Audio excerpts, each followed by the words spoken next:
Bonjour à tous, bienvenue sur Échecs et Pédagogie. Salut Laurent. Salut à tous, salut Romu.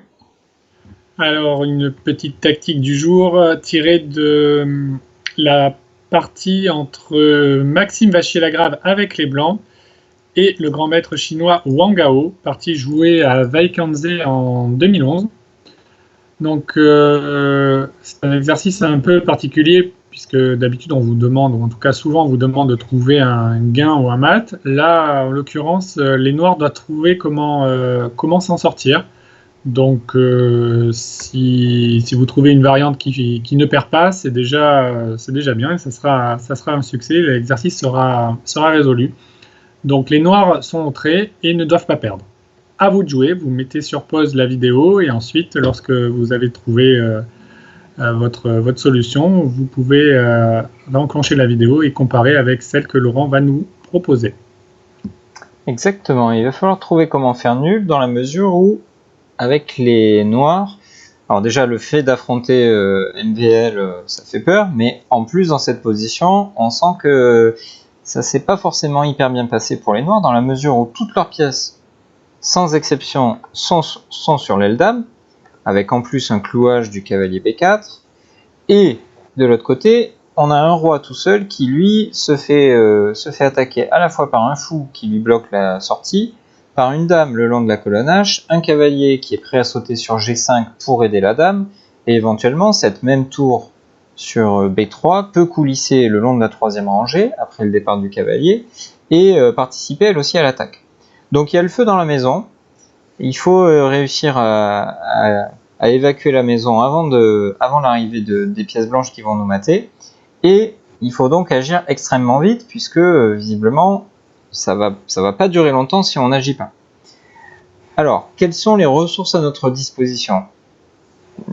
Comme ça saute pas aux yeux, hein. Et d'ailleurs, je pense que Wang Gao est l'un des rares joueurs au monde à pouvoir trouver la solution dans les conditions d'une partie, parce qu'ici, ce serait très facile de paniquer, voire même d'abandonner en se disant j'ai complètement raté ma partie et ça ne va pas du tout. Alors, parmi les rares espoirs qu'on peut nourrir, on voit que la dame sur B5, bien qu'isolée à l'aile dame, contrôle la case F1 et la diagonale qui amène jusqu'au roi. On a quand même une tour sur une colonne ouverte qui pourrait nous permettre d'entrer dans le camp adverse et pourquoi pas de venir attaquer la première rangée. Et enfin, nous avons un fou et un cavalier qui certes semblent un petit peu éloignés, mais le fou pourrait travailler le long de cette diagonale. Ça mène pas directement jusqu'au roi, mais c'est en direction du roi. Et enfin, les cavaliers, on sait que c'est capable de sauter très vite et partout, et donc pourquoi pas créer un miracle. Alors justement, miracle, il peut y avoir avec le coup cavalier D3. Alors j'ai pas vraiment de recette à donner pour trouver ce type de coup. On pourrait plutôt se dire, de toute façon, quand on est complètement foutu, puisque là c'est le cas, eh bien il faut envisager les coups les plus incroyables avant d'abandonner. Donc pourquoi pas regarder cavalier D3, bien que ça perde la dame, ça peut menacer un échec. Alors au mieux un échec, ça pourrait nous sauver. Ouais, tu l'as dit, la situation a l'air complètement finie, et donc le seul espoir, c'est effectivement d'essayer de s'en prendre au roi. On essaie toujours de trouver, je sais pas, un échec qui traîne, un perpétuel, une menace de mat, enfin quelque chose qui nous laisse espérer continuer la partie plus qu'un coup. Et là, avec cavalier D3, on met la dame en prise, mais on voit qu'on a la case F4 pour le cavalier. Et il ne faut pas oublier que tu as, avec les noirs, la tour en C8 qui est sur une colonne ouverte, et on pourrait déjà imaginer des choses, si le roi vient sur la première rangée, après le cavalier F4, à l'échec, on voit que le cavalier F4 prendrait la case G2 au roi, et donc un échec sur la première rangée serait plus qu'un échec, ce serait un mat. Donc on peut avoir un coin de ciel bleu apparaître, et en tout cas un espoir. Donc là, quand on joue cavalier D3, il faut bien sûr calculer tour prend B5, donc la dame qui est en prise, qui a été jouée dans la partie, mais il faut aussi imaginer les coups directs comme tour prend D3, qui supprime ce cavalier et qui renouvelle la menace, notamment cavalier G5. On se dit, ok, tu voulais me faire un échec, tu voulais m'embêter avec ton cavalier, je te supprime ton cavalier, Et ensuite, je vais finir le travail avec cavalier G5, notamment sur dame prend D3, cavalier G5, on voit que c'est absolument terminé. On menace mat en H7, et les noirs n'ont pas d'échec, tout est contrôlé, tout est sous contrôle grâce au cavalier G5 notamment. Et là, c'est terminé. Alors, quel est le miracle après tour prend D3 ? Le miracle, c'est d'imaginer que, bien sûr, on veut récupérer cette tour avec dame prend D3, et on voit qu'en D3, cette dame a dans son viseur la case H7, sur laquelle les blancs rêvent de nous mater. Donc il s'agit d'ouvrir la diagonale de cette dame avant de prendre la tour en D3 en jouant le superbe coup intermédiaire G5. Ça, c'est vraiment difficile, c'est le coup qui est vraiment très, très, très beau et qu'on peut facilement rater. L'idée de G5, c'est que bien sûr la dame est attaquée, et sur cavalier prend G5 qui menace mat, on fait dame prend D3, et là ce sont les noirs qui gagnent, puisqu'après dame prend D3, comme par miracle, la case H7 est défendue, les blancs peuvent oublier de mater, puisque maintenant tout est bien contrôlé, et les noirs ont une qualité de plus, une position complètement gagnante, c'est eux-mêmes qui peuvent attaquer le roi, avec notamment tour C1. Alors, on peut imaginer des coups comme fou D2 aussi, qui peuvent être là pour éliminer le cavalier G5 et éliminer la principale pièce d'attaque et en même temps renforcer la défense du roi. Et là, ce serait absolument terminé. Ouais. On peut souligner quand même ce coup G5 qui est à la fois difficile à trouver pour les noirs, mais aussi avec les blancs. Alors évidemment, Maxime Vachier-Lagrave, on le connaît, il voit tout de toute façon, mais pour le commun des mortels, anticiper un coup comme G5, c'est très compliqué parce que ici, avec les blancs, la réaction humaine, c'est de se dire, voilà, qu'est-ce que je suis fort, je vais mener une attaque exceptionnelle et je vais mater mon adversaire. On se déconcentre et on oublie de chercher les ressources adverses, et ce serait très très facile de passer à côté du coup G5 avec les blancs. Donc méfions-nous, tant que la feuille n'est pas signée, on n'a pas gagné la partie, et on en a ici l'illustration, on va dire. Alors après cavalier D3, on pourrait avoir une autre réaction à part l'élimination du cavalier et bien sûr la prise de la dame, mais c'est la partie, donc on va le regarder en dernier. On pourrait très bien se dire avec les blancs, ok, mon adversaire me donne la dame, mais moi je suis venu pour faire mat, donc je m'en fiche complètement de ce qu'il fait, je joue cavalier G5, je crée ma menace de mat en H7, et je vais gagner. Alors pourquoi est-ce que ça fonctionne pas ? Alors là justement, on va voir le danger de ce coup cavalier F4 qui traînait, qui est le principal espoir des noirs. C'est justement, bien sûr, les noirs jouent cavalier F4, c'est le coup pour retarder le mat. Donc là, sur roi G1, on l'a déjà dit, tour C1 ferait mat. Donc là, c'est assez simple. Et sur roi G3, on prendrait la tour en B3 sur échec. Ce qui est une bonne nouvelle pour les noirs, parce que tant qu'il y a échec, on n'est pas mat de l'autre côté, donc ça va. Donc là, quels sont les moyens de parer l'échec ? Il y en a deux, soit on prend le cavalier, soit on joue F3. Sur F3, la fin va être brutale, il y a fou E1, qui fait très très mal. Ouais, qui va au moins ramasser la dame. Il y a peut-être des réseaux de maths, mais bon. Une fois qu'on a enlevé la dame des blancs, on sait que ça devrait bien se passer pour nous. Et sur roi prend F4, alors si j'accepte le matériel. Et sur roi prend F4, la fin est encore plus brutale, parce que là, pour le coup, c'est vraiment mat avec fou D2. Exactement, voilà. Avec la coordination parfaite de la dame, du pion D5 et du fou qui vient pour faire mat.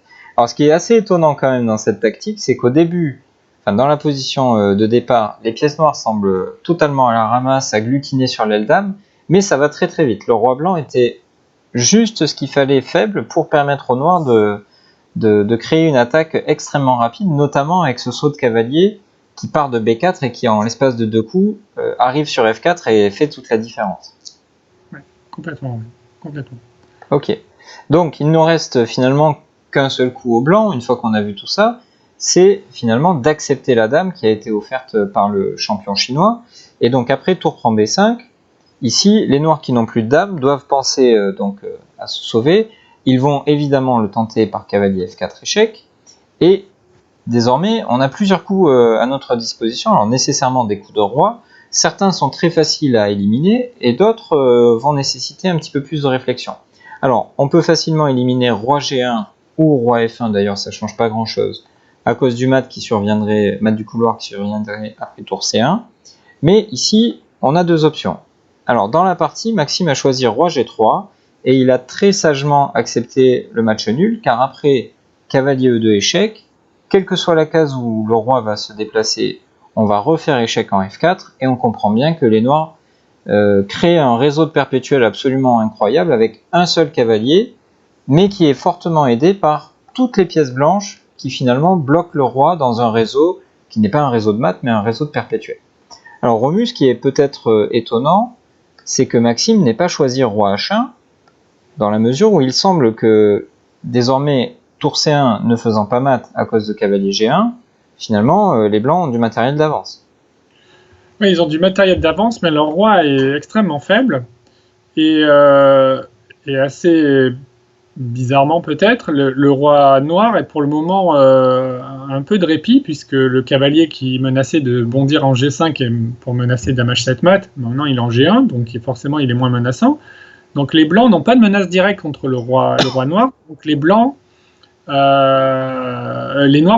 peuvent utiliser ce temps pour eux-mêmes créer des menaces contre le roi blanc, en jouant le coup cavalier E2, qui a le mérite de menacer mat quand même. Donc là, on pourrait quand même s'interroger sur H3 qui donne la case H2 de fuite. Donc bien sûr, tour prend G1, roi H2. Et là, en fait, les noirs peuvent simplement récupérer un peu de matériel, beaucoup de matériel en jouant A prend B5, donc en prenant la tour. Et survient une position qui est assez intéressante, puisque matériellement, on n'a que tour, pièce et pion pour la dame. Donc c'est quand même un matériel suffisant en théorie, mais en plus, la coordination des pièces noires fait que le roi blanc peut être en danger. On peut imaginer des coups comme fou D2, de façon à faire intervenir le fou dans l'attaque et menacer des fous F4. Et on voit au contraire que les pièces blanches sont incapables de créer ne serait-ce qu'une menace autour du roi blanc, puisque le fou et la dame, il n'y a pas de faiblesse sur les cases noires, donc on ne peut pas vraiment faire de menaces sur les cases noires, elles sont absolument pas faibles.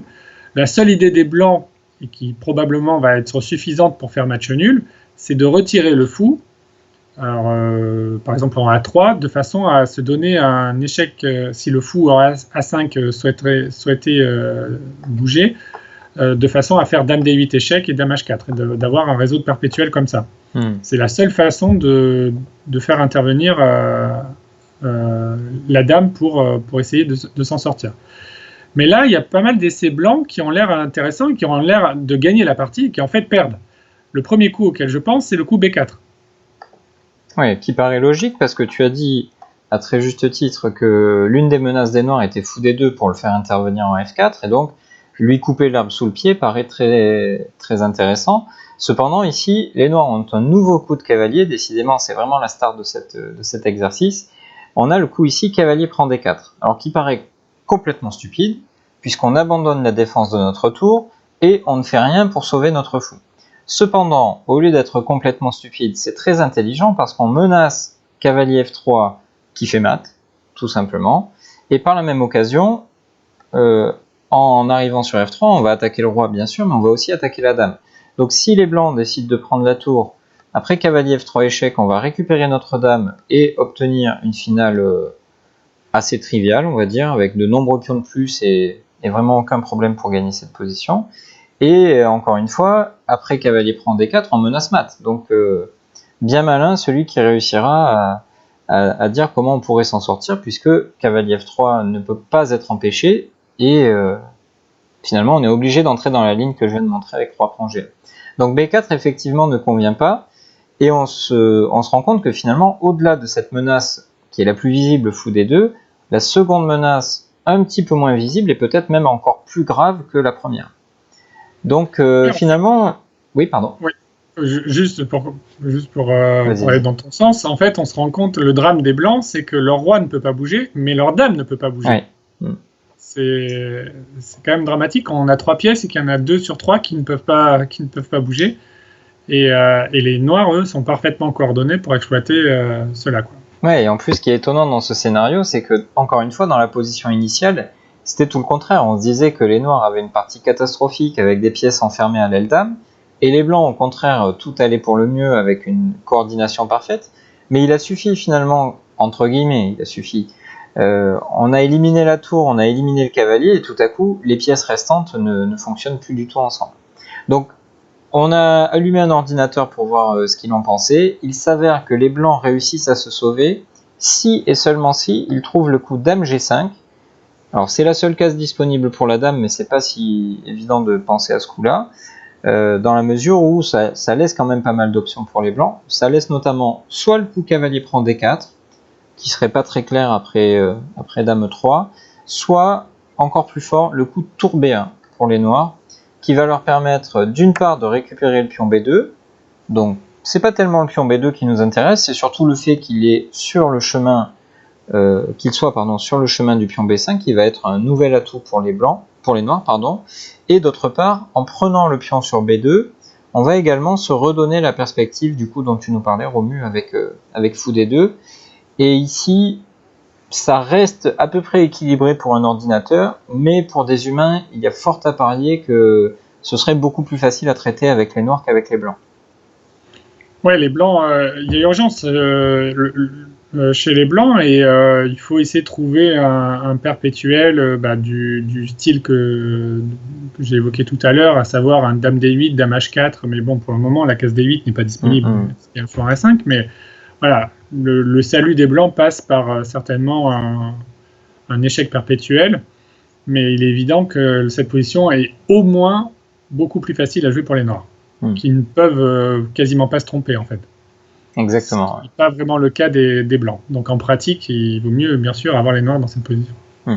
Voilà, c'est la raison pour laquelle Maxime a sagement préféré accepter la nulle, comme on l'a démontré tout à l'heure, avec donc après la prise sur B5, cavalier F4 échec, non pas le coup roi H1 qu'on vient d'analyser, mais le très sage roi G3, et on félicite Wang Hao pour avoir trouvé ce perpétuel, et on signe la feuille avec un demi-point bien mérité pour les deux joueurs. Merci Laurent pour cette présentation de ce bel exercice de défense. Donc on voit que la tactique c'est utile pour gagner les parties et pour mater l'adversaire, mais parfois c'est pour se sauver. On n'est pas toujours du bon côté de l'échiquier malheureusement. Et lorsqu'on trouve une jolie tactique comme celle de Wang Hao, à la fin de la partie, on est quand même relativement satisfait d'avoir trouvé quelque chose d'aussi joli. Donc on espère que cette position vous aura plu et vous aura permis de travailler le calcul et la tactique tout en regardant des parties assez sympas. N'hésitez pas à liker la vidéo, à partager autour de vous et à vous abonner à la chaîne si ce n'est pas déjà fait. Et bien évidemment, on vous donne rendez-vous dès demain pour une nouvelle vidéo. Au revoir. À demain.